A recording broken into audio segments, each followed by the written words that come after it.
ಮೂರೇ ಮೂರು ಪದಾರ್ಥಗಳು ಹಾಗೇನೆ ಒಂದು 10 ನಿಮಿಷ ಟೈಮ್ ಇದ್ರೆ ಸಾಕು ಈ ಟೇಸ್ಟಿಯಾಗಿರೋ ಅಂಥ ಸ್ವೀಟ್ ಮಾಡೋದಕ್ಕೆ. ನಮಗೆ ಅಡುಗೆನೇ ಮಾಡೋಕ್ಕೆ ಬರಲ್ವಲ್ಲ ಅನ್ನೋರು ಸಹ ಹ್ಯಾಪಿಯಾಗಿ ಇದನ್ನು ಟ್ರೈ ಮಾಡ್ಬೋದು, ಪರ್ಫೆಕ್ಟಾಗಿ ಬರುತ್ತೆ.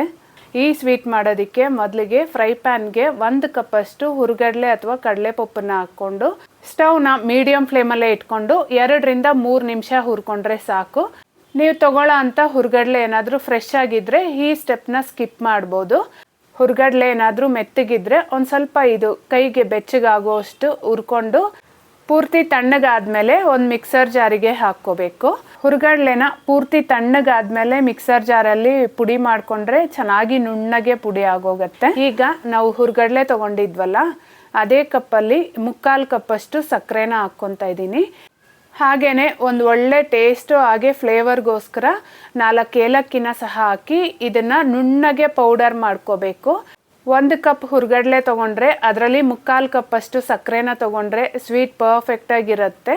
ನೋಡಿ, ಈ ಹುರ್ಗಡ್ಲೆ ಪುಡಿನ ನುಣ್ಣಗೆ ಚೆನ್ನಾಗಿ ಫೈನಾಗಿ ಪೌಡರ್ ಮಾಡ್ಕೋಬೇಕು. ಇನ್ನೊಂದು ಕಡೆ ಕೇಕ್ ಟಿನ್ನು ಅಥವಾ ಯಾವುದಾದ್ರೂ ಒಂದು ಸ್ಕ್ವೇರ್ ಶೇಪಲ್ಲಿರೋಂಥ ಬಾಕ್ಸು ಅಥವಾ ಪ್ಲೇಟ್ನ ತಗೊಂಡು ಈ ರೀತಿ ಒಂದು ಬಟರ್ ಪೇಪರ್ನ ಇಟ್ಟು ರೆಡಿ ಮಾಡ್ಕೋಬೇಕು. ನಂತರ ಸ್ಟವ್ ಮೇಲೆ ಫ್ರೈ ಪ್ಯಾನ್ನ ಇಟ್ಕೊಂಡು ಪ್ಯಾನ್ ಬಿಸಿ ಆದಮೇಲೆ ಒಂದು ಅರ್ಧ ಕಪ್ಪಷ್ಟು ತುಪ್ಪನ ಹಾಕ್ಕೋಬೇಕು. ಇಲ್ಲಿ ತುಪ್ಪನ ತುಂಬ ಬಿಸಿ ಮಾಡೋ ಅವಶ್ಯಕತೆ ಏನಿಲ್ಲ, ಜಸ್ಟ್ ಈ ತುಪ್ಪ ಕರಗಿದ್ರೆ ಸಾಕು. ನಂತರ ಈ ರೀತಿ ಸ್ಟವ್ ಆಫ್ ಮಾಡ್ಕೊಂಡ್ಬಿಡ್ಬೇಕು.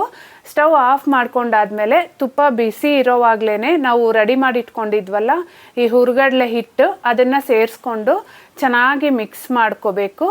ಇಲ್ಲಿ ನಾವು 1 ಕಪ್ ಹುರ್ಗಡ್ಲೆ ತಗೊಳ್ಳೋದಾದರೆ 3/4 ಕಪ್ಪಷ್ಟು ಸಕ್ಕರೆ ಹಾಗೇನೆ ಅರ್ಧ ಕಪ್ಪಷ್ಟು ತುಪ್ಪ ತಗೊಂಡ್ರೆ ಈ ಸ್ವೀಟ್ ಕರೆಕ್ಟ್ ಟೆಕ್ಸ್ಚರಲ್ಲಿ ಕರೆಕ್ಟ್ ಸ್ವೀಟ್ನೆಸ್ಸಲ್ಲೂ ಸಹ ಬರುತ್ತೆ.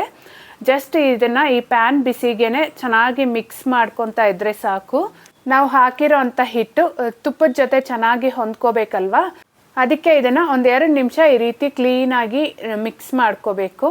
ಯಾರೆಲ್ಲ ಇನ್ನೂ ನನ್ನ ಚಾನಲ್ನ ಸಬ್ಸ್ಕ್ರೈಬ್ ಮಾಡ್ಕೊಂಡಿರೋ ನೋಡ್ತಾ ಇದ್ದೀರೋ ಮಿಸ್ ಮಾಡದೆ ಸಬ್ಸ್ಕ್ರೈಬ್ ಮಾಡ್ಕೊಳ್ಳೋದನ್ನು ಮರಿಬೇಡಿ. ಹಾಗೆಯೇ ವಿಡಿಯೋ ಏನಾದರೂ ನಿಮಗೆ ಸ್ವಲ್ಪನಾದರೂ ಇಷ್ಟ ಆಗುತ್ತೆ ಅನಿಸಿದ್ರೆ ಮಿಸ್ ಮಾಡದೆ ಒಂದು ಲೈಕ್ ಮಾಡಿ ಆಯಿತಾ. ನೋಡಿ, ಇದನ್ನು ನೀಟಾಗಿ ಈ ರೀತಿ ಮಿಕ್ಸ್ ಮಾಡ್ಕೊಂಡಾದ್ಮೇಲೆ ನಾವು ರೆಡಿ ಮಾಡಿ ಇಟ್ಕೊಂಡಿದ್ವಲ್ಲ ಆ ಕೇಕ್ ಟಿನ್ಗೆ ಹಾಕ್ಕೊಂಬಿಟ್ಟು ಇದನ್ನು ನೀಟಾಗಿ ಬಿಸಿ ಇರೋವಾಗೇ ಸೆಟ್ ಮಾಡ್ಕೊಂಬಿಡಬೇಕು. ಒಂದು ಸ್ಪೂನು ಅಥವಾ ಯಾವುದಾದ್ರೂ ಒಂದು ಕಪ್ ಸಹಾಯದಿಂದ ಈ ರೀತಿ ನೀಟಾಗಿ ಶೇಪ್ ಮಾಡ್ಕೋಬೇಕು.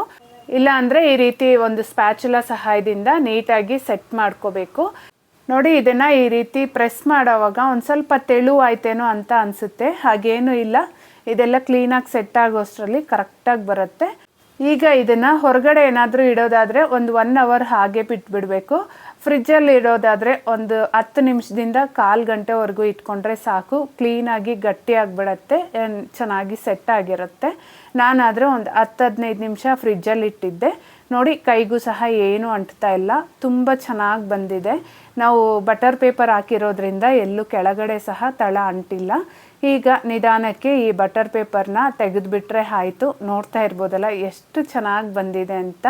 ಸಾಮಾನ್ಯವಾಗಿ ಹಾಲ್ಕೋವನ ಮೈದಾ ಹಾಕಿ ಮಾಡ್ತಾರಲ್ವ, ನಮಗೇನಾದರೂ ಸ್ವೀಟ್ ತಿನ್ಬೇಕು ಅನಿಸಿದಾಗ ಅಥವಾ ಮಕ್ಕಳೇನಾದರೂ ಸ್ವೀಟ್ ಕೇಳಿದಾಗ ಒಂದು 10 ನಿಮಿಷ ಟೈಮ್ ಇದ್ದರೆ ಸಾಕು ಈ ಟೇಸ್ಟಿಯಾಗಿರೋ ಅಂಥ ಸ್ವೀಟ್ ಮಾಡೋದಕ್ಕೆ. ಹಾಲ್ಕೋವ ಅಂದರೆ ಯಾರಿಗಿಷ್ಟ ಆಗಲ್ಲ ಹೇಳಿ. ಮೈದಾ ಹಾಕದೆ ಈ ರೀತಿ ಹೆಲ್ದಿಯಾಗಿ ಒಂದ್ಸರಿ ಟ್ರೈ ಮಾಡಿ ನೋಡಿ. ಟೇಸ್ಟಲ್ಲೂ ಸಹ ಏನೂ ಡಿಫ್ರೆನ್ಸ್ ಇಲ್ಲ, ತುಂಬ ಚೆನ್ನಾಗಿ ಬರುತ್ತೆ. ಮಾಡೋದು ಸಹ ತುಂಬ ಈಸಿ ಇದೆ ಅಲ್ವಾ. ಇನ್ಯಾಕೆ ತಡ, ಮಿಸ್ ಮಾಡದೆ ಇದೇ ರೀತಿ ಒಂದ್ಸರಿ ಟ್ರೈ ಮಾಡಿ ನೋಡಿ. ಹೇಗಾಯಿತು ಅಂತ ಕಮೆಂಟ್ ಮಾಡಿ ತಿಳಿಸೋದನ್ನು ಮರಿಬೇಡಿ. Thank you.